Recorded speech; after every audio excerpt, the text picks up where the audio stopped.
¿En qué sentido hablaba? En que es un solo Dios. Es un solo Dios. Entonces, si Jesús dice que Él es el Padre, todo el tiempo está entre vosotros, ¿podría ser correcto decir que el Padre murió en la cruz? Sí, porque es un solo Dios. Es un solo Dios, simplemente en tres personas diferentes manifestado a nosotros. Porque Él no podía venir a la tierra en su poder y legado como usted, porque no tenía que ser manifestado en humano, igual que nosotros, en un ser humano creado. ¿Desde cuándo existe el Hijo?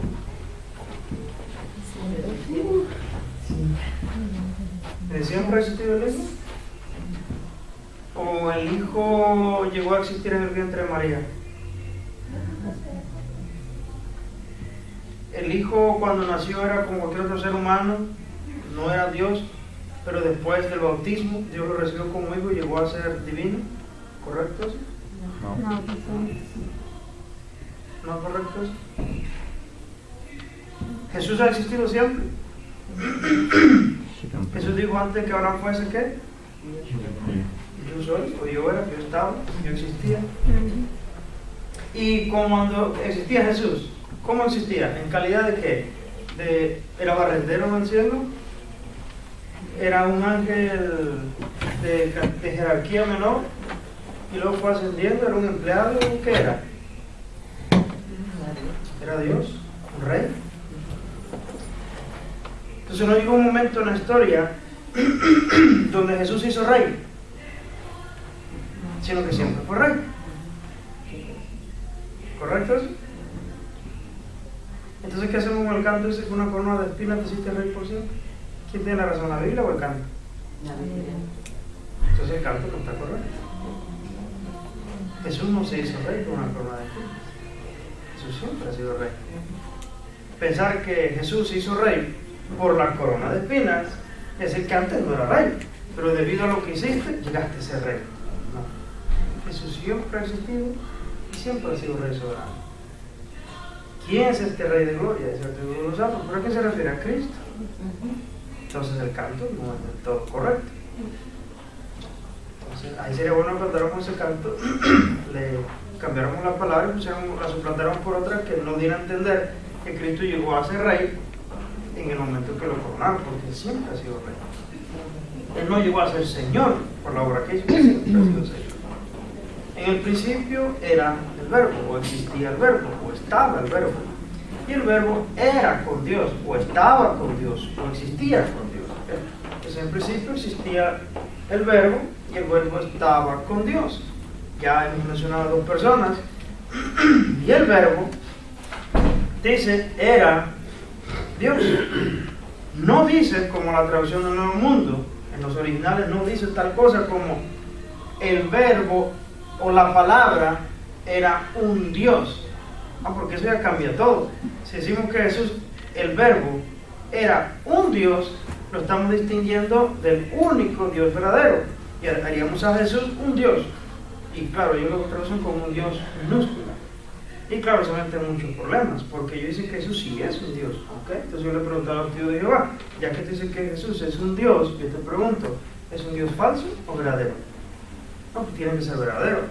Entonces, ¿por qué está escrito con D minúscula? Ya que eso es para dioses falsos. Si Jesús es verdadero, debe parecer como un Dios con D mayúscula, único Dios verdadero. Porque ellos no se atreven a decir, ellos sí dicen, sí, Jesús es un Dios. Pero cuando le preguntan, ¿pero Dios falso o verdadero? Y ahí es donde encuentran trabas. Porque si van a reconocer que es verdadero, entonces ya estamos hablando, ellos me han dicho, sí, Dios verdadero. ¿Okay? Entonces Jesús, Dios verdadero, la palabra existía. ¿Existía con quién? Con Dios. ¿Y este también es verdadero? Sí, es verdadero. Entonces tenemos ¿qué? ¿Dos Dios verdaderos? Entonces ya empezamos, ellos ya no encajan. Entonces la Biblia no dice en el original, en el griego, nunca dice y el verbo era un Dios, sino que el verbo era Dios. Siempre ha existido Jesús, siempre ha existido el Espíritu Santo, siempre ha existido el Padre, que es la Trinidad. Son tres personas y un solo Dios. Es un misterio la Trinidad. Podríamos explicar otras cosas más fácilmente, pero si hablamos de la naturaleza de Dios, es lo más difícil. ¿cómo podemos entender la naturaleza de nuestro Hacedor? En la forma que nosotros fuimos creados, yo soy yo, hermano Roberto, él es Roberto, y Caín, él es Caín. Tres personas totalmente distintas, personas totalmente distintas. Y es imposible que de alguna manera los dos seamos uno. No podemos. Somos separados, individuales, pero no hay una unidad de ese tipo. En el caso de Dios, Dios, en su manera de existir, el ser completo de Dios, existe en tres personas: Padre, Hijo, Espíritu Santo, una comunión perfecta. Y no solamente lo que vamos a estudiar hoy, en una relación perfecta en cuanto a cómo ejecutan las órdenes, cómo se subordinan uno al otro. En ellos su comunión perfecta es esto. Mire, se nos ha revelado como Padre, como Hijo, Espíritu Santo, dándonos la idea de una familia. Pero ellos no se pelean entre ellos, entre sí mismos. Entre el Padre, el Hijo y el Espíritu Santo no existe el asunto de orgullo, de vanidad, de soberbia. El Padre envía al Hijo y el Hijo lo obedece. Y no por eso deja de ser Dios, el Hijo. Y no por eso es inferior en deidad. Cuando Jesús estuvo en la tierra, dijo que el Padre era mayor que Él. Claro, por supuesto, en ese sentido sí. Jesús es mayor, el Padre es mayor que el Hijo, ¿sí? Porque el Padre envía y Él obedece. Yo terrenalmente, yo soy hijo. Pero si hablamos de asunto de deidad, somos el mismo Dios, solo que yo soy el Hijo y yo obedezco al Padre. Y el Padre y el Hijo envían también al Espíritu Santo y el Espíritu Santo obedece. Y no hace inferior al Espíritu Santo. El Espíritu Santo dice, no, yo me siento aquí, yo nomás le obedezco a ustedes los mandados. No, eso no existe. Eso existe entre nosotros. Porque entre nosotros existe la vanidad, existe el orgullo, de que creemos que aquel que manda a aquel, yo soy inferior. Es el típico error cuando hablamos del matrimonio. Que la Biblia establece parámetros y dice el marido es cabeza del hogar y la mujer está sujeta al marido, ¿ok? Y el hombre tiene que amar a la esposa, pero la mujer obedece al marido. Entonces, ¿qué dicen? Mucha gente que no entiende. Ese Dios de la Biblia es machista. Los cristianos son machistas. Hace a la mujer inferior. Fíjate, la mujer tiene que obedecer al marido. A ver, ¿por qué el hombre no tiene que obedecer al marido?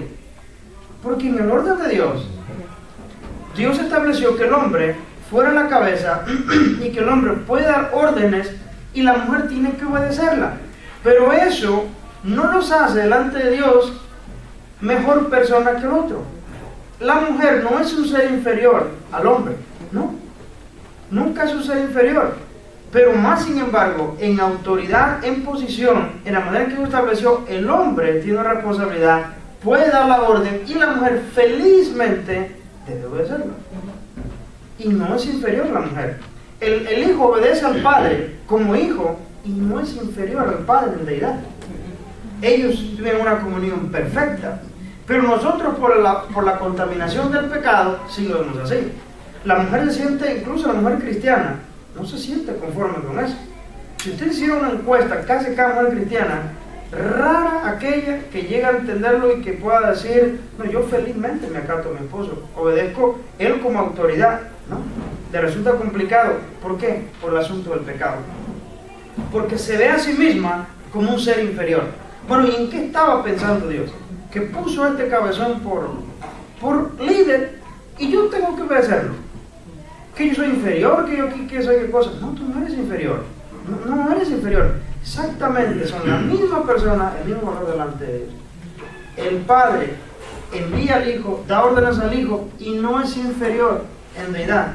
El Hijo dice, Padre, que ahora vuelvo a la gloria que antes tuve contigo, a la misma gloria.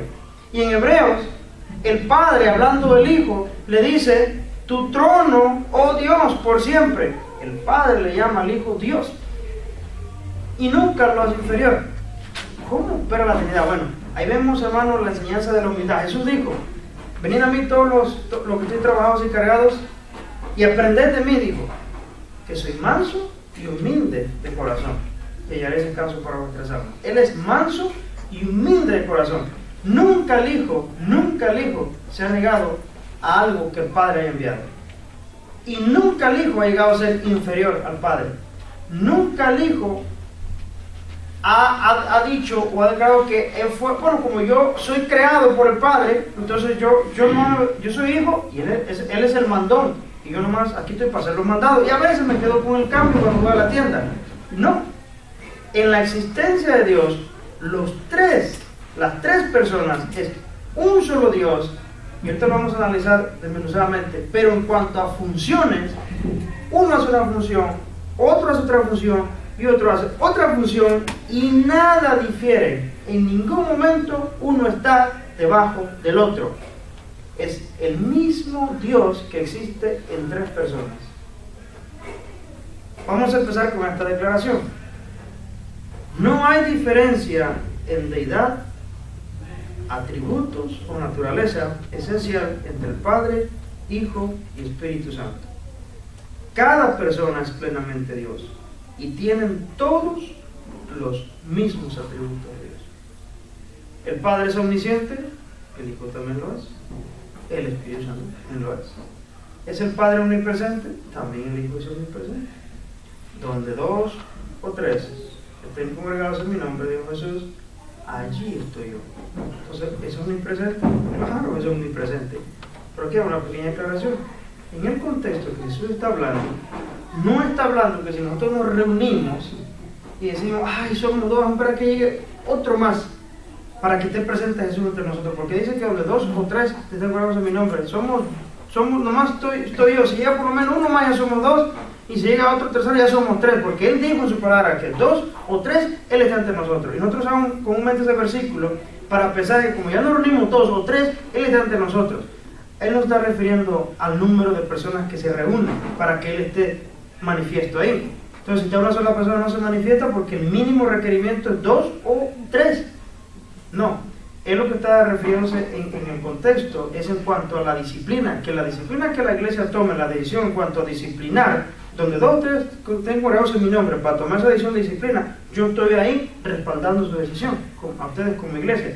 No se está refiriendo, cuando da un culto, a veces usamos este versículo, no lo usemos, de que decimos, Señor, tu palabra dice que donde dos o tres tenemos congregados, y aquí vemos como 50, como que dice, pasamos el requisito, o sea, no tienes por qué no manifestarte.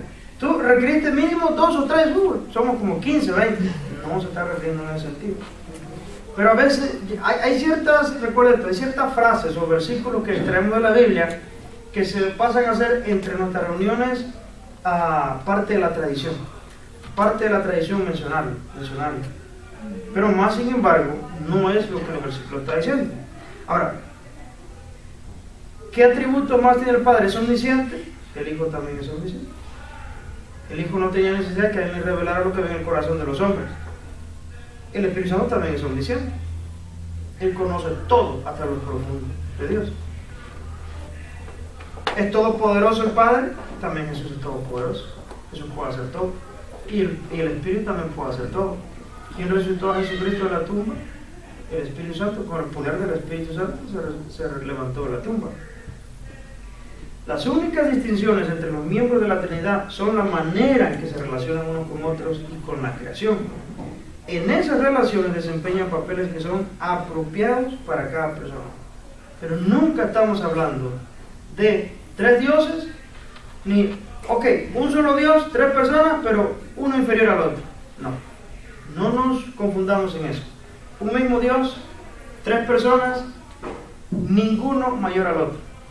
El Padre no es mayor al Hijo, el Hijo no es mayor que el Padre no es mayor que el Espíritu Santo, el Espíritu Santo no es mayor que el Padre. Cuando Jesús dijo que el Padre era mayor que Él, se refería en las relaciones, humanamente tenían que obedecer el mandato del Padre, hacer la voluntad del Padre. Como Hijo, felizmente hace su voluntad. Y cuando digo felizmente la hace. Jesús nunca se niega absolutamente nada que el Padre pida. El Hijo hace felizmente lo que el Padre dice. Y el Espíritu Santo también ejecuta felizmente la orden que el Padre y el Hijo den. Y ellos felizmente tienen esa unidad y ninguno se siente inferior al otro. Ninguno dice, como que el Padre es el del tacuche y el Espíritu Santo va y nosotros no te mandamos a ti. Y se andan peleando como si fueran tres hermanitos. O sea, sería demasiado infantil si representáramos la Trinidad de ese tipo. No existe la Trinidad así. Ellos, por las tres personas, un solo Dios, opera así de esa forma magnífica y perfecta. Es una triunidad. Nadie es un Dios inferior a otro. Ya no voy a repetirlo más para no ser tan repetitivo. Ahora, vamos a estudiar ahorita la economía de la Trinidad. Nosotros usamos actualmente la palabra economía en otro sentido, pero economía, originalmente, antiguamente, la palabra economía habla de un ordenamiento de actividades. Eso es lo que la palabra economía significa, es un ordenamiento de las actividades que se van a llevar a cabo. Entonces, hay una economía en la Trinidad. Es decir, en la Trinidad hay un ordenamiento de actividades. ¿Qué hace cada cosa? ¿Tú qué haces? ¿Tú qué haces? ¿Tú qué haces? Los tres trabajan, cada quien tiene una tarea asignada y siendo el mismo nivel de deidad, un solo Dios. Y vamos a ver dos ejemplos, el ejemplo de la creación y el ejemplo de la redención. ¿Qué sucedió en la creación? Dios Padre, ¿qué hizo? Habló las palabras creativas para hacer el universo. ¿Alguien puede abrir Génesis 1.3? Génesis 1.3. Alguien tenga la mano Juan 1.3 y alguien también tenga la mano Colosenses 1.6. Quien nos encuentre, lo quiera leer ahí, ténganlo ahí. Y también alguien tenga la mano Génesis 1.2. Cuando lo vayamos mencionando, alguien que lo vaya leyendo. ¿Qué dice Génesis 1.3? Dice, y dijo Dios, sea la luz, y fue la luz. Ahí está bien. ¿Qué dijo? Sea la luz, y fue la luz. Fue el Padre quien dio el decreto. Cuando Dios hizo el universo, Dios habló. Pero resulta que Dios Hijo, ahora escucha esto, Dios Hijo, o sea, el Verbo eterno de Dios, fue quien realizó los decretos divinos. Él da la orden de que se cree, sea la luz, y el Hijo crea la luz, el Verbo. ¿Cómo? ¿De dónde encontramos eso? ¿Que el Hijo lo hizo? Vemos ahí que el Padre dijo sea la luz, o sea que el creador de todas las cosas es Dios el Padre, sin duda. Dios el Padre es creador. ¿Quién hizo las cosas? Dios el Padre. Pero la misma función de creador la tiene el Hijo.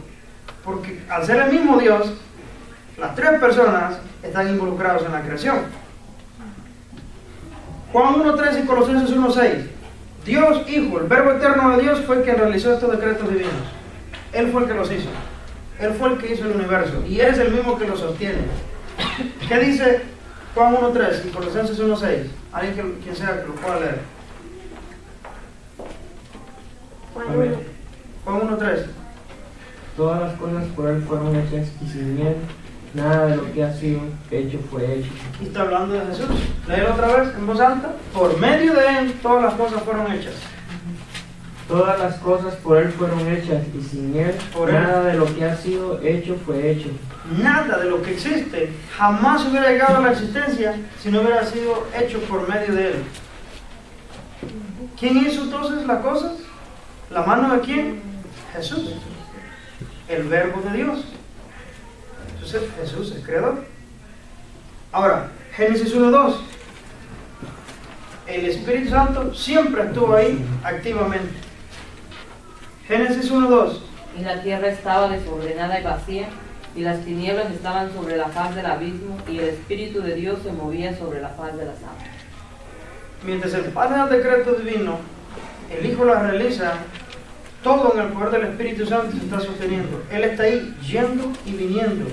Aunque no es demasiado explícito exactamente la labor que toma ahí el Espíritu Santo, Él está ahí presente. Él no tuvo el testigo, sí, aquí estoy de mirón, sí, nomás haciendo y yo mirando. No, el Espíritu Santo es el poder de Dios. Cuando Cristo se levanta de la tumba es por el poder del Espíritu Santo. Los tres están activos. El Padre da la voz del decreto, sea la luz, y el Hijo da la luz. Y con el poder del Espíritu Santo, está ahí, se realizan todas las cosas. Hay más que no podemos profundizar. ¿Cómo es que opera ahí? No, hay demasiadas cosas que nosotros en la vida natural tampoco entendemos. Si usted abre una cucaracha y le ve todo el sistema digestivo que tiene adentro y las membranas y no sé qué, se va y nunca acaba, es todo un universo metido ahí. Y esto opera porque esto y que que la proteína y los aminoácidos, bueno, ¿y qué tanto el aminoácido? Es que es una célula, ¿y qué tanto es la célula? Y nunca acaba. Ni esa la podemos entender. Ahora, ¿cómo será en la deidad, en la Trinidad de Dios? ¿Cómo es que el Dios Padre da la orden y en el trayecto el Hijo la va haciendo y a la vez va incluido el poder del Espíritu Santo para hacer las cosas? Ahí está la Trinidad perfecta, perfecta. Eso es en la creación. Ahora, en la redención, los tres felizmente participan en la redención del hombre. Ahora, la redención, ¿qué estamos hablando de la redención? Redimirnos a nosotros, los pecadores, el mundo que Dios quiso soberanamente redimir. ¿Qué hizo el Padre? Primeramente el Padre planeó la redención y luego envió al Hijo al mundo. La planea el Padre. ¿Desde cuándo? ¿Cuándo planeó la redención el Padre? En el momento que cayó Adán y Eva, dijo: espérame un momento, ahorita vengo. Voy a agarrar papel y lápiz y algo me tengo que idear. Tengo que hacer un plan porque me tengo que rescatar a ustedes. Pero necesito tiempo para pensar. ¿Usted cree que Dios necesita tiempo para pensar? Dios en un solo acto ya sabe todo, ya planeó todo y ya le dio final a las cosas. Es por eso que cuando hablamos de la predestinación de los santos nosotros, que Dios dice que nos escogió desde antes de la fundación del mundo. En un solo acto Dios, en los tiempos pasados, en los siglos pasados, Él ya lo había planeado todo. Todo lo que está sucediendo, hermano, es la película que Dios ya ordenó desde antes de los tiempos, cómo se tenía que desarrollar, en qué momento entra cada actor. Y fíjese la gran maravilla de Dios. Ahí donde muchos quieren también, a veces voluntariamente tropezar. Entonces yo no soy culpable de lo que hago. Pues si Dios ya ordenó la película desde atrás, entonces, ¿qué me tiene que reclamar a mí? Él ya decretó todo, yo soy malo porque Él así me hizo malo. Fíjense que en la gran sabiduría de Dios, Él da el decreto desde los tiempos pasados, desde el principio de los siglos, y por tus actos eres responsable, tú. Dice, pero ¿cómo puede ser eso posible? Si Dios ya decretó todo, yo soy malo porque Él así lo quiso. No, Dios no quiere que tú seas malo. Pero no entiendo. Dios hizo todo y no quiere que yo sea malo. Es que no quiere que sea malo. ¿Puede hacer eso Dios? ¿Cómo Dios puede hacer todo? Dictar la película desde el... Estoy usando la palabra película porque ahora en este mundo que vivimos sabemos todo cómo se hace una película. El director es el que le da la orden a los actores y cómo empieza la película, cómo desarrolla y cómo termina. Parecido hizo Dios. Pero con la única diferencia que en una función de cine, en un teatro, el que está ahí participando no tiene voluntad propia, solo dice lo que el guionista le dice que tiene que decir. Y no tiene una voluntad real, es una actuación. Y nosotros no estamos actuando. Nosotros estamos tomando decisiones reales. Y por nuestras decisiones reales, somos responsables delante de Dios. Pero Dios ya lo decretó todo desde atrás. Ya sabía.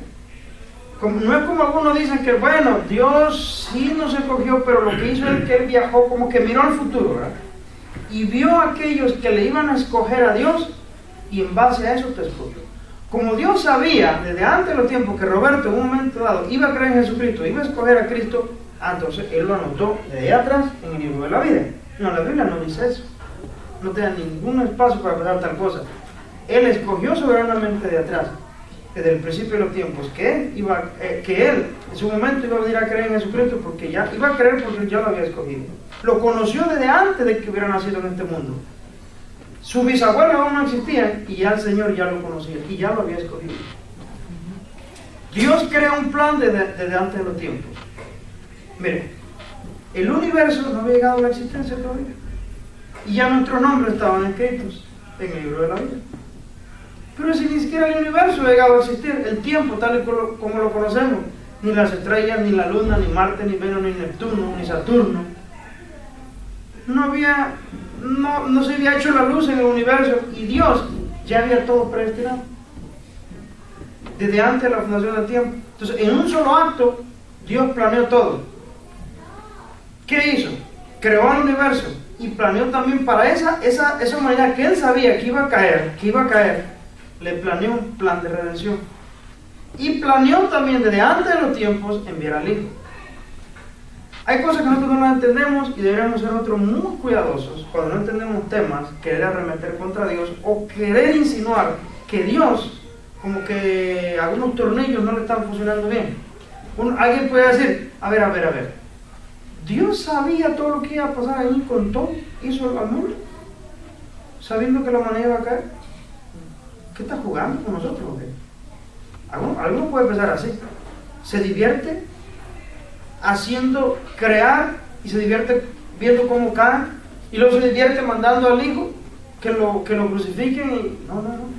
Hay cosas que no entendemos, hermano, no entendemos de Dios, pero esto es serio y es real. Dios sabía que la humanidad iba a caer y con todo, por su decreto, lo predestinó de antes. Lo que sucede, lo que está sucediendo y lo que está por suceder, van a suceder y han sucedido ya las cosas por decreto divino de Dios. Todo acto, hermano, que pasa en esta vida, desde la partícula más pequeña que se arrastra y las hojas en el árbol, todo está ordenado perfectamente por el decreto soberano de Dios desde los tiempos antiguos. Hasta vuestros cabellos, dicen, están contados. Y no puede caer siquiera una hoja del árbol sin que sea la voluntad de Dios. Todo es por la voluntad de Dios, que desde los tiempos antiguos Él ya había dicho que iba a ser así. Es decir, que si ese árbol que está aquí, en 15 días se le queda una rama grandísima, y en el momento que va a caer una ardilla pasando y la ardilla quedó destripada por la rama que cayó, Dios no es que Dios, wow, yo nunca me imaginé, no pensé que esto iba a pasar, yo no sabía, hasta no verlo, yo no sabía que esto iba a suceder. Él sí ya sabía que esto iba a suceder. En un solo acto Él ya ordenó todo. Todas las cosas están ordenadas por Dios, a suceder por orden de Dios. Y repito, esta es la grandeza y lo sublime de Dios, que Él ha ordenado absolutamente todo que suceda como está sucediendo, sin Él ser culpable de tomar las decisiones. Tú eres responsable. Así que no podemos decir ante de Dios, claro, pues tú diste orden a todas las cosas. Yo no soy malo, soy sicario porque tú no que yo fuera un sicario. Tú escribiste mi vida. ¿Por qué, hermano? Si así no fuera, aquí este muchacho por un lado, yo no creo que Dios haya ordenado todas las cosas que sucedieran. Si así no fuera, hermano, entonces, que Dios no hubiera ordenado todas las cosas, para empezar, no estaríamos hablando del mismo Dios, un Dios que todo lo sabe, un Dios que tiene control sobre todas las cosas. Y Dios no sabría cómo va a suceder las cosas, y usted tendría que esperar a ver qué sucede, y en base a lo que suceda, ir a actuar. Según lo que suceda, Él corre y actúa en base a eso, pero no. Dios no anda las carreras así, como viéndose loco, a ver, y ahora aquí, ¿cómo lo soluciona? Se me reveló Satanás, ¿y ahora qué hago? Yo nunca me esperé esto, yo no sabía, de haberlo sabido. No, Él sí ya sabía. O no le cayó de sorpresa en la caída del hombre. Ahora, Dios planeó un plan de redención y a su tiempo envía al Hijo. Leamos Juan 3:16 y leamos Gálatas 4:4. Última esa cita, la primera y esta la segunda. Juan 3:16, Gálatas 4:4. El Padre planeó la redención y envió al Hijo al mundo. ¿Qué dice Juan 3:16? Todos lo deben saber de memoria.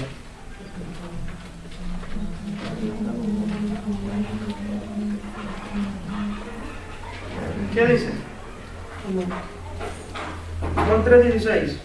Porque de tal manera amó Dios al mundo que ha dado a su Hijo unigénito para que todo aquel que en Él cree no se pierda, mas tenga vida eterna. Ahí vemos el plan del Padre, ¿okay? El Padre decidió amar al mundo, ¿okay? Y cuando habla que amó al mundo, no está hablando que amó a todo y cada uno en general, ¿okay? A todo el mundo entero, porque si así hubiera querido, hubiera salvado a todo el mundo, completito, pero Dios no va a salvar a todo el mundo, porque muchos ya murieron y murieron sin Cristo. Es más, son pocos los que se salvan. Y esos pocos estaban en el mundo y otros todavía estamos en el mundo. Y por eso dice que de tal manera amó Dios al mundo, porque estamos en el mundo. Porque si Dios hubiera decidido amar a todo el mundo de una manera como algunos ven el punto de vista universalista, decir, no, es que Dios ama a todos. No, Dios no ama a todos. Yo sé que aquí para ustedes puede ser un tanto así como impactante. ¿Cómo que Dios no ama a todos? No. Dios no ama a todos. Dios no decidió amar a todo el mundo. Porque si Dios hubiera sido amar a todo el mundo en el Hijo, ¿sabes qué hubiera pasado? Todo el mundo será salvado. Y si solamente se salvan pocos, eso quiere decir que a lo que se refiere automáticamente del mundo se refiere a esos pocos que se han salvado, a esos pocos que la Biblia le llama los escogidos de Dios. A esos los amó desde antes de la fundación del mundo.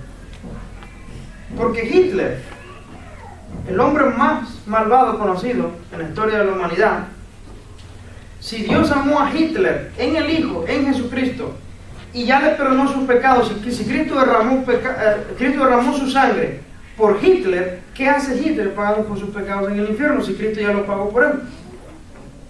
Por eso no es posible decir que la sangre de Cristo fue para todo y cada ser humano en este mundo. Eso lo vamos a ver cuando hablemos acerca de la doctrina de la gracia, que hablemos del tema de la expiación limitada. Que la expiación de Cristo no fue para cada ser humano de este mundo, sino tan solo por aquellos que Dios había escogido y que habrán de venir a Cristo, pero que usted y yo ni lo sabemos. Uno dice, no puede ser así. Tiene que ser que para todos. La sangre de Cristo tuvo que ser para todo ser humano. Yo te pregunto, y si Cristo derramó sangre por Michael Jackson, ¿qué hace Michael Jackson camino al infierno a pagar por sus pecados si Cristo ya pagó por sus pecados? Cristo no pagó por los pecados de Michael Jackson. Si Cristo hubiera pagado por los pecados de Michael Jackson antes de que Michael Jackson hubiera muerto, ese hombre hubiera venido a los pies de Cristo. Pero al no venir, significa que no era de sus escogidos. Y aquí tomamos un cachito de la clase aprendida. ¿No escogió Dios a Michael Jackson? No lo escogió. Entonces Dios es malo. ¿Para ti Dios es malo? No, Dios no es malo. Dios lo dejó que ese hombre, ese perverso, fuera arrastrado por sus propios pecados y sobre ti que usted misericordia. Y eso convierte a Dios en un Dios bueno. Porque a ti y a mí nos pudo haber dejado en el mismo camino que Michael Jackson llevaba y cualquier otro de esos cantantes y perversos de este mundo. Entonces, el no escogerlo, sino pasarlo por alto, no hace a Dios malo. Sino que Él, al escoger a algunos que tampoco merecen su misericordia, eso nos muestra que Dios es un Dios bueno. Entonces, Gálatas 4:4. Ok, quedó claro. 4:3 dice, de tal manera amó Dios al mundo. Y ese mundo se refiere a lo que está en el mundo, que han de venir a Cristo, que Él ha escogido. Para que todo aquel que en Él cree, no se pierda. Todo aquel que en Él cree, oiga, el que cree.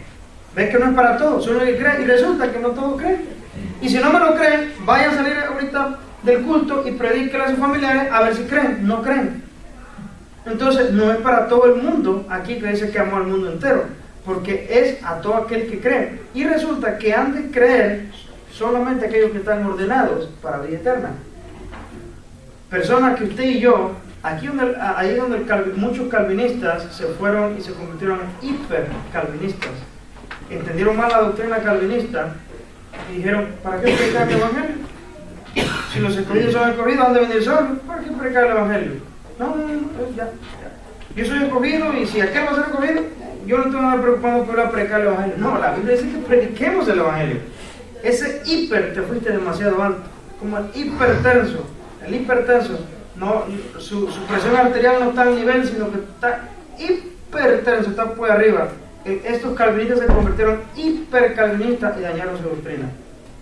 A pesar de que hay elección soberana de Dios, eso no significa que no vamos a predicar el evangelio.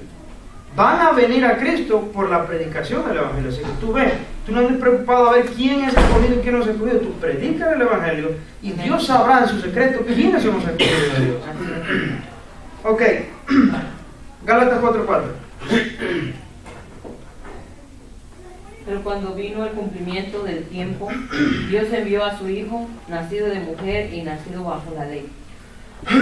Hasta ahí está bien. Ya está la redención planeada. Y a su tiempo, en el tiempo debido, Dios el Padre envía al Hijo. ¿Será que tuvieron una larga discusión el Hijo y el Padre? Ay, ¿y por qué soy yo? Ay, ¿por qué me toca a mí? ¿Por qué tengo que tener que sufrir? A ver, manda el Espíritu Santo. O tú, a ver. ¿Por qué yo y no tú? A ver. Ah, no, a mí sí me tiene que tocar. A mí, güey, a mí me dan de latigazo y yo sufro. Y tú acá, sí, muy cómodo acá arriba. ¿Será que tenemos discusión? Esa palabra que a su tiempo el Padre lo envía. Y en todo el tiempo que anduvo Cristo en la tierra, Él sabía a lo que había venido y que había de sufrir, que el Hijo del Hombre, que sería entregado en manos de pecadores, iba a morir, iba a resucitar, iba a ser doloroso para Él.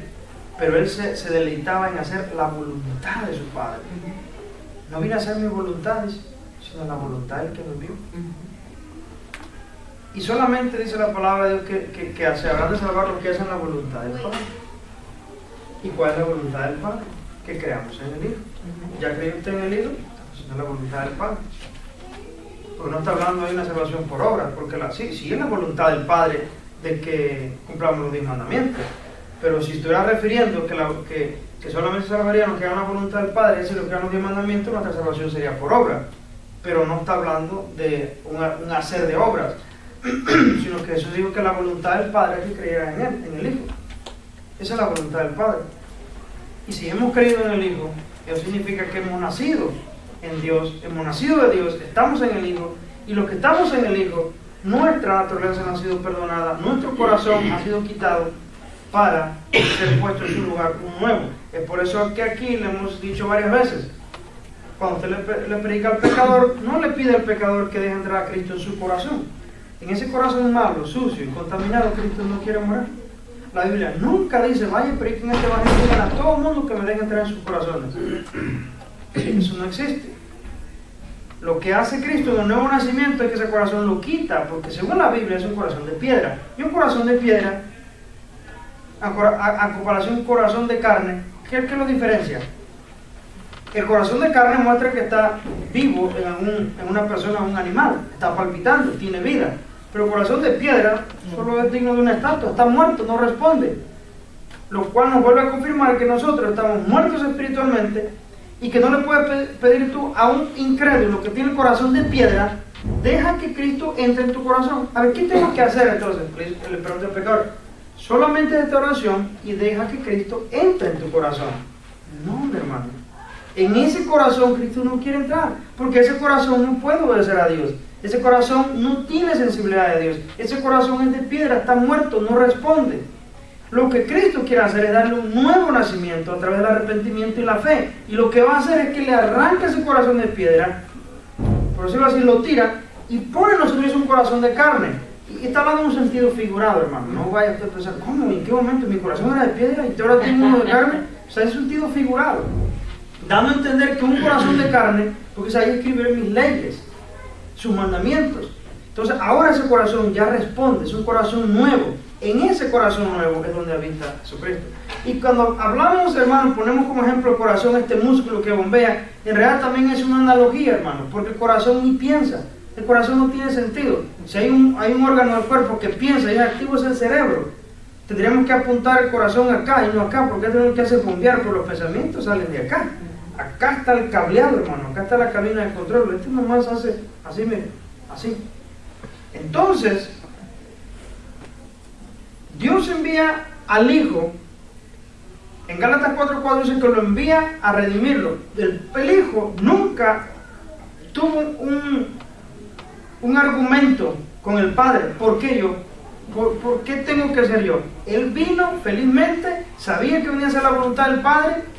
Él dijo que la voluntad del Padre que creyera en Él, que Él era el camino, Él era la verdad, Él era la vida. Manifestó su gloria, dice la Biblia, como la del unigénito del Padre. Cuando Cristo quiso mostrar su divinidad, la mostró, dando vida a los muertos, caminando sobre las aguas, perdonando pecados, recibiendo alabanza y adoración de los hombres. Que si Él no fuera Dios, jamás hubiera permitido ser adorado. Fue adorado en el pesebre, cuando fueron los sabios a encontrarlo, y cuando fue ascendido a los cielos frente a los apóstoles, dice que algunos que los que estaban ahí le adoraron. Él recibió la adoración de los hombres. Ahora, hay que aclarar la planeación del Padre, la redención, y Él envía al Hijo. Ahora, vemos en Juan 6:38, hermano Ociel, ahí búsqueme Juan 6:38, y hermana Pilar, Hebreos 10:5-7. Hasta a este punto ya vimos cómo el Padre realizó la obra o planeó la redención. cómo el Hijo vino al mundo a su tiempo debido, y ahora vemos cómo el Hijo obedeció al Padre y realizó por nosotros la redención. Ahí vino a realizarla. Vamos a leer esos versículos y vamos a ver la realización de la redención del Hijo. Quien nos vino a redimir no fue el Padre. El Padre no vino a morir por nosotros. Vino de los 3 miembros de la Trinidad, vino el Hijo. Juan 6, 37. 38. Porque he descendido del cielo no para hacer mi voluntad, sino la voluntad del que me envió. Ahora, la voluntad era que tenía que subir al madero y ser ofrecido como propiciación para apaciguar y satisfacer la ira del Padre. Okay. Cuando el hombre pecó delante de Dios, este tema ya es conocido entre todos ustedes, pero nunca lo vamos a dejar de repetir porque esa verdad tiene que permanecer entre nosotros. Cuando el hombre pecó, lo único que el hombre se ganó contra él fue la ira y la furia de Dios. ¿Okay?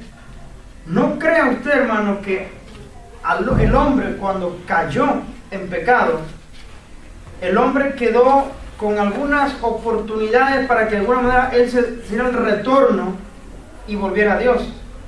Era incapaz, y sigue siendo hasta el hombre incapaz de buscar a Dios. Es incapaz el hombre. ¿Por qué? Porque está corrupto, porque está muerto espiritualmente, porque su corazón de piedra, su mortandad espiritual no le permite acercarse a Dios. Aborrece a Dios con todo su corazón. Usted dice, bueno, yo era mundano, yo era una mundana. Yo no recuerdo haber aborrecido a Dios. Yo era una buena persona, no me cabe. Bueno, aún con todo usted aborrecía a Dios. Porque aún la fuente de su bondad, entre comillas, viene de una fuente contaminada. Y lo que usted hacía, lo hacía para su propia gloria. Eso no era para la gloria de Dios. Eso no era para la gloria de Dios. Usted estaba perdido en sus pecados todavía. El hombre quedó sin esperanza en el mundo. Sin Dios, dice la Biblia. Sin Dios y sin esperanza. La ira de Dios sobre él. La ira de Dios, hermano, es una separación eterna. Pero Dios, para mostrarnos, como dice en Efesios, la abundante riqueza de su gracia,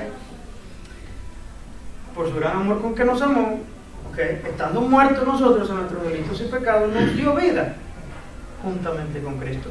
Porque por gracia, dice, sois salvos. Ahora, ¿qué sucede? El Hijo sube a la cruz y se presenta el Hijo como propiciación, como la oveja que va al matadero y dice, yo soy la oveja sacrificial, yo soy el cordero sacrificial. Mátame a mí, desata toda tu ira en mí, para que el pueblo que tú tienes aquí de este mundo pueda ser salvo a través de mi sacrificio. Tu ira yo la he de apaciguar, tu ira yo la he de satisfacer, tu demanda justa yo la debo satisfacer. Es por eso que Jesús era necesario que fuera, incluso hay otra razón por la cual Jesús tiene que ser Dios sin opción. Si Jesús hubiera sido de la categoría de un ángel, Dios lo hubiera barrido de su presencia y hubiera dicho, Dios, no hay ninguno de ustedes que pueda estar a la altura de mi demanda. La demanda de justicia que yo tengo por esa humanidad es demasiado grande, tiene que estar a mi altura. Era por eso que Dios mismo, uno de los miembros de la Trinidad, tenía que morir porque tenía que estar a la misma altura de la demanda de Dios. Y si alguien de nosotros, el ser humano, el más bueno de nosotros, ha dicho, yo muero por la humanidad, yo, mátame a mí, te mata, te destripa y seguimos todos muertos en nuestros delitos y pecados. Usted no salva ni a la pulga de su casa. ¿Con qué? ¿Con su pecado? ¿Con su naturaleza caída? ¿Y si un ángel se hubiera ofrecido? ¿Y si una legión de ángeles se hubiera dicho, a nosotros castíganos, derrama tu ira sobre nosotros para que salves a un pueblo de esta humanidad? No hubiera sido suficiente. Y si María sube a la cruz, dice, yo soy la madre de Jesús, a mí, sobre mí pon tu ira. Una mujer pecadora como María tampoco podía redimir a nadie. Y si el arcángel Miguel hubiera bajado al cielo y dice, yo muero por la humanidad, Miguel o Gabriel no hubieran podido satisfacer la demanda de justicia tan alta que Dios tenía. Tenía que ser el Dios mismo quien pudiera empatar eso. Por eso es que Jesucristo está, hermano, más que evidente su deidad. El Hijo, el Dios Hijo, muere en la cruz y por su obediencia perfecta, en una vida eterna perfecta y su muerte perfecta, hermano, compró para Dios un pueblo. Por eso es que en Cristo que recibimos el perdón de pecados. El Hijo muere y el Padre dice, he quedado satisfecho. Jesús, antes de morir, sus últimas palabras es consumado es. Es decir, la obra que venía a hacer la he terminado. Queda la redención completa. Yo, siendo perfecto, justo y bueno, que no tenía que morir por los pecadores, me he puesto en su lugar y yo soy el sustituto. Se lo voy a poner de una manera así como a manera de caricatura. Medio chistoso, pero se me acaba por ahí. Imagínense que todos nosotros estamos en una fila así, uno tras de otro. Todos los que Dios había estirado que íbamos a ser salvos. Y Dios dijo, todos estamos enfrente de él. Imagínense que Dios nos va a golpear a nosotros. Y con un solo golpe nos manda y nos tumba a todos en su ira. Y no podemos resistir un golpe tan fuerte de Dios porque sería la fuerza, nos fulminaría. Pero el Hijo se para enfrente. Y el Hijo dice, yo, como sustituto de todo esto que tú ves atrás de mí, a eso que tú has decidido amar, a mí golpéame, a mí dame toda tu furia. Yo el Hijo, el Dios Hijo. Yo soy el sustituto, es decir, para que ellos no sean golpeados, para que ellos no sufran la ira eterna tuya en el infierno, castígame a mí. Entonces vino el Padre y toda su ira la derramó sobre el Hijo. Ese es otro misterio, hermano. El Dios Padre derramando su ira sobre el propio Hijo, hecho carne. Y Él al ponerse como sustituto, hermano, nosotros quedamos cubiertos y protegidos, sin sufrir la ira de Dios. Es por eso que ahora dice la Biblia, en el libro de Romanos, que justificados pues por la fe ¿en quién? En Cristo Jesús, tenemos paz para con Dios. Pero antes no podíamos decir eso. Ahora sí podemos decir que tenemos paz para con Dios. Si usted no tiene paz para con Dios, es un problema que usted tiene que resolver. Pero si usted cree en Jesucristo, usted debe tener paz para con Dios. Si usted está en Cristo, usted ya tiene paz para con Dios. El apóstol Pablo dice que en Él tenemos seguridad. Es por eso que podemos hablar confiadamente de la seguridad eterna del creyente. Que en las manos de Cristo, aquello que ha sido redimido, aquello que ha sido lavado por la sangre de Cristo, independientemente de su nivel espiritual en que se encuentre, pequeños espirituales, gigantes espirituales, no somos salvos por nuestro nivel espiritual, sino que somos salvos todos por la misma gracia, por el mismo sacrificio de Cristo. Y podemos hablar de una seguridad eterna, que de las manos del Padre jamás habremos de caer, que Él es el que nos guarda sin caída, que Él es el que comienza en nosotros la buena obra y que la perfecciona hasta el final. Ahora, entonces Jesús como propiciación a su tiempo, hermano, murió por los pecadores y así Él hizo la obra del Padre. Ahora, vamos a la última fase de la redención. Después de la ascensión del Hijo, ¿qué hace el Padre y el Hijo? Envían al Espíritu Santo, ¿para qué? Para aplicarnos esa redención. Mire, aclaremos aquí. El Padre hizo el plan. A su tiempo envía el Hijo. A su tiempo el Hijo sube a la cruz a morir y a recibir toda la ira de Dios. ¿Ok? Ahora, ¿qué falta ahí? Leamos Juan 14, 26 y también capítulo 16, 7. ¿Cómo el Espíritu Santo aplica esa redención a la obra que hizo Cristo en la cruz y al plan de redención que el Padre planeó desde antes de los tiempos? Juan 14, 26, así rapidito, ¿quién lo tiene? Quien lo tenga, no importa, pero ya haya leído, vámonos, ahí rápido. Mas el Consolador, el Espíritu Santo, a quien el Padre enviará en mi nombre, Él os enseñará todas las cosas y os recordará todo lo que yo os he dicho. Mire, ¿quién dice que enviará al Espíritu Santo? El Padre. ¿Quién lo dijo? Jesús. ¿A qué viene el Espíritu Santo? El Espíritu Santo viene a convencernos del pecado. Él es parte activa de la redención. El Padre enseñó el plan, el Hijo muere por nosotros y el Espíritu Santo, el otro miembro de la Trinidad, viene a convencernos del pecado. Cuando una persona se anda acercando a la iglesia o alguien empieza a tener pensamientos de que yo necesito buscar, yo necesito acercarme a una iglesia. Es más, la primera iglesia que me encuentra en la calle, yo me voy a brillar, me voy a meter el domingo por la mañana y tengo que estar en la iglesia. No crea, hermano, que eso le está saliendo de sí mismo. No le está saliendo de sí mismo. Cuando un pecador anda en sus pecados y dice, siente la necesidad de Dios, la necesidad de un arrepentimiento, escuche, no le está saliendo de sí mismo. Porque en el hombre, en sí mismo, como hombre, como sí, no tiene nada bueno. Por eso esa idea de cuando un cristiano peca, el Espíritu Santo se le sale, hermano, es tan corrupta, tan mala y tan chueca, Que si el Espíritu se te sale, el Espíritu Santo te da una pregunta: ¿quién te va a convencer del pecado? Quedaste destinado, condenado eternamente, te vas a morir en tu pecado. Si el Espíritu Santo se te sale a ti, como muchos lo afirman, por haber cometido un pecado, entonces ¿cómo fue que después te arrepentiste?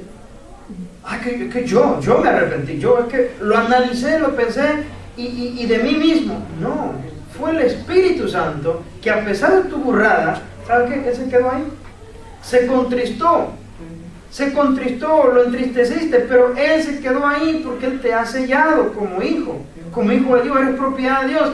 Y el hecho de que hayas venido después en arrepentimiento, ¿sabes por qué viniste en arrepentimiento? Porque justamente, como evidencia que Él está ahí todavía, Él te trajo en arrepentimiento. Que si Él no hubiera quedado en ti, ahí te hubieras quedado perdido en tus pecados. Nunca más hubieras podido venir a Cristo en arrepentimiento. Pero cuando una persona viene a pedirle perdón a Dios, viene en el poder y la fuerza del Espíritu Santo. Porque en sí, en nosotros, como humanos, hermano, no hay nada bueno. Si el Espíritu Santo sale de nosotros, lo único, hermano, que nos convertimos nosotros nuevamente en seres malvados y depravados, igual que antes que el Espíritu de Dios nos alcanzara y nos diera vida. Si de alguna manera tenemos algún grado de bondad, hermano, como cristianos entre nosotros, es tan solamente por la presencia del Espíritu Santo en nosotros. Nada de lo que usted hace en el ministerio, nada de lo que usted hace como cristiano, debe usted tomarse la gloria, que porque es como yo hago tanto, hermano, es porque el Espíritu Santo está en usted, y Él, el mismo Espíritu de Dios, opera en cada uno de nosotros, como bien lo dice la palabra, tanto el querer como el hacer, ambas cosas. Él. Entonces, el Espíritu Santo, después que el Hijo hace la obra de la redención, Él viene a aplicarla. Y no solamente a aplicarla, Él viene a mantenerla. Nunca va a encontrar un versículo en la Biblia donde nos dé la mínima idea que el Espíritu Santo, después que hizo una obra regeneradora, salvadora, de que limpió, de que lo selló, de que el Espíritu Santo después lo perdió, o que el Espíritu Santo lo abandonó, por X razón. El Espíritu Santo viene y hace exactamente lo que el Padre, desde antes de la fundación del mundo, ya había predestinado. Viene, le da vida. Se la pongo claro. Un borracho de la nada está de borrachote en la calle, y de la nada se para, después que le han hablado del Evangelio no sé cuántas veces, que no ha respondido al Evangelio, no ha querido, y esa vez a las 3 de la mañana, con 20 días de borracho y sin haber comido, se levanta y vuelve en sí. Se levanta y vuelve en sí, y nunca más vuelve a su pecado, y tiene una vida cambiada por el resto de su vida. ¿Cómo sucedió eso? En esa condición, el Espíritu Santo lo fue a sacar, lo fue a levantar. Es más, pudo haber estado en un prostíbulo, y de ahí convertirse y nunca más volver a su pecado, jamás, y ser una nueva criatura. Y ese mismo Espíritu, ¿sabe qué hace? Ese mismo Espíritu lo preserva hasta el día de la redención adquirida, hasta el día del final. Aquel que empezó en vosotros la buena obra la perfeccionará hasta el día del Señor. Entonces, Él aplica la obra de la redención y también preserva la obra de la redención. El Padre, el Hijo y el Espíritu Santo, los miembros de la Trinidad, están ahí, los tres activamente participando.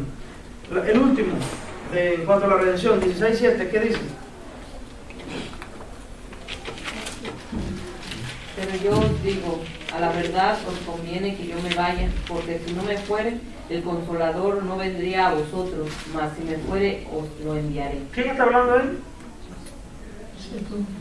Jesús. Que si me fuera, ¿qué dice? ¿Qué dice que si me fuera, qué? Al final del versículo. Vendría a vosotros. Os lo enviaré. ¿Quién lo está enviando? Jesús. Pero en el otro versículo, el 14:26, dice que el Padre lo enviaría. Pero aquí dice que Jesús lo va a enviar. Es decir, que tanto Jesús como el Padre pueden enviar el Espíritu Santo. Entonces, resumimos: el Padre crea la obra, el plan de redención, el Hijo lo ejecuta y el Espíritu Santo aplica la redención a nosotros. El Espíritu Santo, hermano, es el responsable de que la obra de Dios en la tierra, permanezca hasta el fin. El Padre no es el que está en medio nuestro, el Hijo no está en medio nuestro, el Hijo vino una sola vez, pero el Espíritu de Dios sí está en medio nuestro. Él es el que está preservando la iglesia. Ahora, cuidado con las sectas, cuando han aparecido sectas que dicen, es que la verdadera iglesia de Jesucristo desapareció hace muchos siglos. Y a nosotros, por medio de un ángel, se nos reveló el verdadero evangelio. Entonces nacen las sectas nuevas, que están diciendo que el verdadero evangelio, la verdadera iglesia, desapareció por siglos, 2000 años, y ahora nosotros, los santos de los últimos días, somos los verdaderos.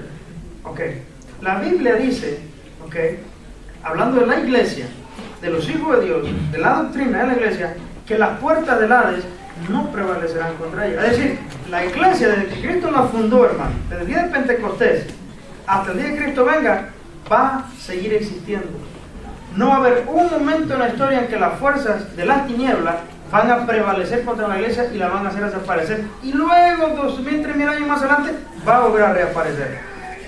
Nunca las fuerzas o las puertas del infierno habrán de prevalecer contra la iglesia. Entonces, siempre va a existir la iglesia, desde Cristo la fundó hasta que Él venga. Entonces, ¿por qué razón? Porque el Espíritu Santo es el agente encargado tanto de redimir como de preservar, para entregarle a Cristo, entregarle al Padre toda la redención que el Hijo ganó. Vamos terminando. Hay una frase que en teología le llaman igualdad ontológica. La palabra ontología viene de ser, lo que es un ser, el ser de Dios. Pero a la vez en igualdad ontológica, subordinación económica. ¿Qué era eso de economía? Recuerda que hablamos de economía, era un ordenamiento de actividades. Esta frase, igualdad ontológica, pero subordinación económica, nos está diciendo que el ser, Padre, Hijo y Espíritu Santo es un solo ser, mismo valor, misma igualdad, pero hay una subordinación económica, es decir, hay una coordinación de actividades, pero es el mismo Dios igualmente. Brevemente, para terminar la clase, vamos a decir lo que la Trinidad no es, hermano. ¿Qué no es la Trinidad? El Hijo, hermano, miren la figura número 1.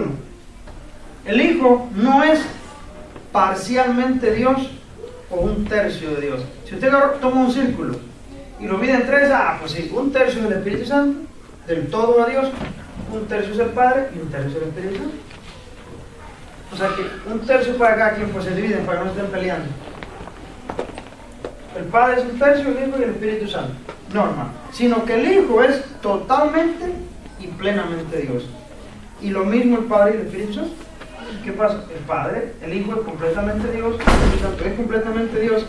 Ahora, más bien la persona del Padre, posee todo el ser de Dios en sí mismo. Y lo mismo podemos decir del Hijo y del Espíritu Santo. Cuando hablamos de la deidad, ninguna de las tres personas es mayor a otra, sino que el Padre es todo del ser de Dios, el Hijo es todo del ser de Dios y el Espíritu Santo es todo del ser de Dios. Todo lo que es ser Dios está en el Hijo, en el Padre, en el Espíritu Santo. Tampoco, escuche, la distinción de personas, al querer tratar de distinguir las personas, Padre, Hijo, Espíritu Santo, tampoco la distinción de personas son atributos adicionales añadidos al ser de Dios. Por ejemplo, decir, bueno, esto es Dios, ¿verdad? Pero le brotan como 3 chipotes. ¿Sabes cuando un balón le salen unos chipotes cuando le golpea la paleta de boli? Le han a un chipote. Bueno, esto es Dios y este chipote es el Padre, este chipote es el Espíritu Santo y este chipote es el Hijo. Tampoco. Como que Dios es esto, pero le brotan 3 cosas acá y como que habría un núcleo que lo sostiene, pues. Como que un núcleo está detrás. Hoy no se están peleando, ya. Yo se los voy a dar igualitos a ustedes. Tu Padre, tu Hijo, tu Espíritu Santo, no se me anden peleando. Yo les doy a cada uno lo suyo. No es así. Ahora, ¿cómo si es el Espíritu Santo? ¿Cómo es el Padre? ¿Cómo es el Hijo?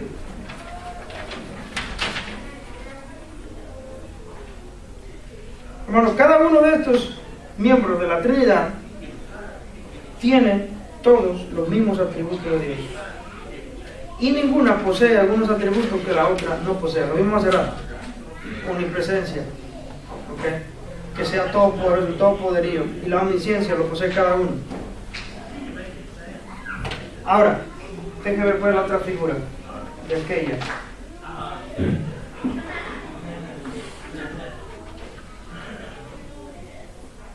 O esa figura no la tengo. Pero la otra figura sería como esta. Más o menos así.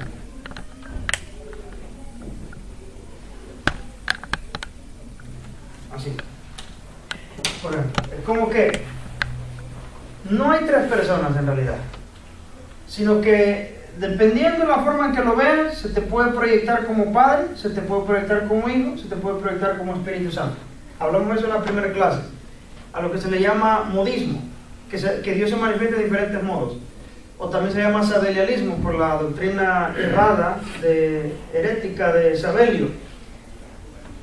Hasta el día de hoy hay muchos círculos cristianos que sostienen esta postura. ¿Ha escuchado de los solo Jesús? Iglesia Tabernáculo Cristiana, algo así, aquí en Memphis los hay por todos lados. Bueno, ahí también los testigos de Jehová. Dicen, bueno, no hay tal cuestión como tres personas. Es una sola persona, un solo Dios. Bueno, está correcto, un solo Dios. Pero es la misma persona. Lo que pasa que dependiendo de la situación, Dios se te manifiesta en un modo como Padre, en otro modo como Hijo, en otro modo como Espíritu Santo. Esa doctrina es totalmente errada. No es que son tres formas de ver a Dios. No son formas, no son modismos. El Padre no es un modismo, el Hijo no es un modismo, ni el Espíritu Santo es un modismo. El Espíritu Santo es una persona, el Hijo es otra persona y el Padre es una persona. Cada uno tiene atributos divinos. El Espíritu Santo es omnisciente, es omnipresente, es todopoderoso, todo lo sabe. El Hijo también lo es. El Hijo es divino. Ya hemos analizado qué atributos tiene el Hijo y cómo negar los atributos divinos del Padre. El Hijo creó, por medio de él se hicieron todas las cosas. El Espíritu Santo se movía activamente, el Espíritu estaba estando ahí, en la faz de las aguas, iba y venía. El Espíritu Santo es el que aplica la obra de la redención, es el que nos convence del pecado, es el que nos da vida, es el que resucitó a Cristo de la tumba. El Espíritu Santo no lo podemos despegar aquí.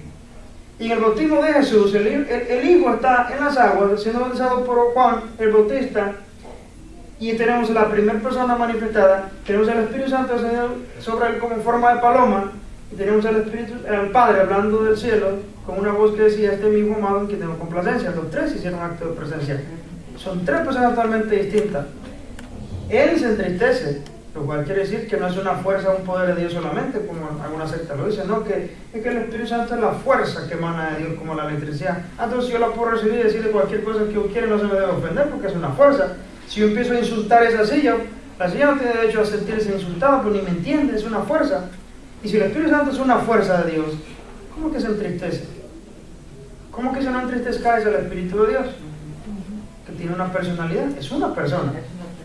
Y si esto es una persona, esto es otra persona, y esto es otra persona, estamos hablando de tres diferentes personas. Que el Padre no es el Espíritu Santo, ni el Espíritu Santo es el Hijo, ni como la quieran mezclar. 1, 2, 3. Pero no son tres dioses, ¿verdad? ¿Verdad que no son? Ya se confundió de tres. Tres dioses. Son tres personas, un solo Dios. Ahora, la figura que más me da una idea, no la gran cosa, pero sería más o menos una figura como esta. No son tercios, es un solo Dios, el círculo representa a Dios, pero esto no es estático, ni esto es estático, ni esto es estático. Estas líneas punteadas que usted ve van como la manecilla del reloj girando así. Y el Padre es todo Dios, porque va girando así, como la manecilla del reloj, en esa dirección. Y este no es independiente de este, sino que es un mismo Dios. Ahí podemos notar la línea así, que lo separe. Como decir, yo con mi deidad, conmigo no te metas. Yo soy Dios y conmigo no te metas. Tú eres otro Dios. Y tú conmigo no te metas. Yo soy Dios, tú eres Dios, así que tenemos, cada quien es su Dios. No. Están interrelacionados entre ellos. Las líneas punteadas significan que hay una relación entre ellos tres.